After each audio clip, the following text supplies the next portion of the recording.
Hi, it's Justin from CanadaWhips.com. Today we're going to be learning Hassett's four corners.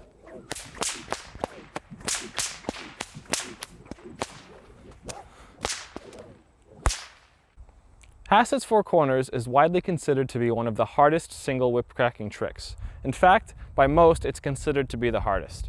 It's a staple in many advanced whip cracking routines, and it's an asset if you're willing to put in the time to learn it. However, because it's very difficult, it will take time, so don't stress if you can't get it right away. To start, you're going to want to be very good at your Queensland crossover. Make sure you can get the overhead crack and the reverse overhead crack without even having to think about it, and also make sure that you can move around and aim these cracks in any direction that you want. You want them to feel like second nature. Your first step is taking the overhead crack and aiming it behind you. So instead of stopping the whip with the handle pointing out to your left or to your right if you're left-handed, have the whip go all the way around so it's pointing at the same side that that arm is on. So I swing the whip, it goes all the way around. Now the back of my hand is facing forward, my palm is facing towards me, and the whip handle is pointing out that way. Notice how the thong is in front of me like this. This is when it's time to crack. I bring the handle back that way.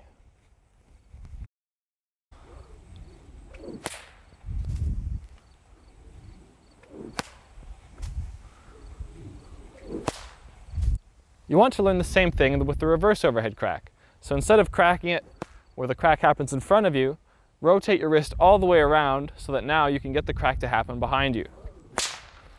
The back of your hand should be in front of your head and your palm should be facing forward.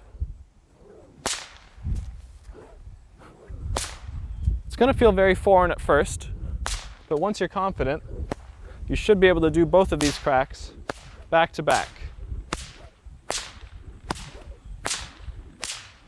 That two-crack pattern is sometimes known as the slow helicopter.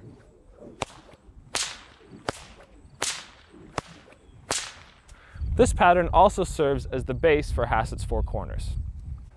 Once you're confident with this pattern, the trick is to add in two flicks, one on each side.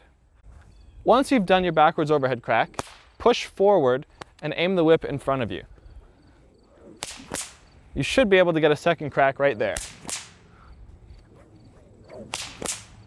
Try and add this crack into the slow helicopter.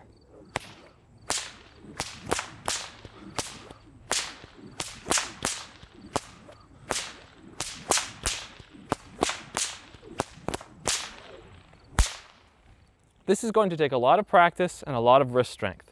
Don't expect to get it on the first try. Similarly, you need to learn the same thing on the other side.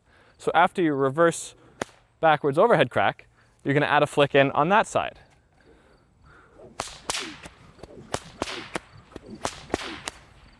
This is the harder one in my opinion.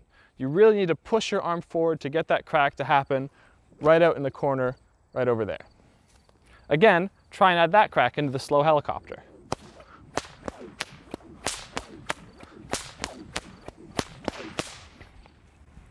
When you're ready, you need to add in both cracks to the slow helicopter. Then you'll be doing Hassett's four corners.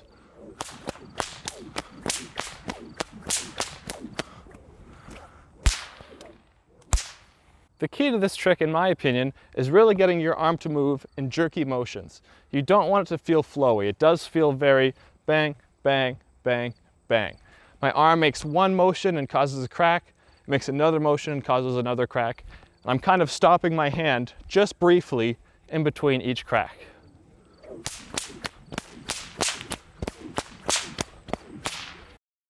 Good luck learning the Hassett's four corners. To learn more about whips and whip cracking, please check out our website at CanadaWhips.com.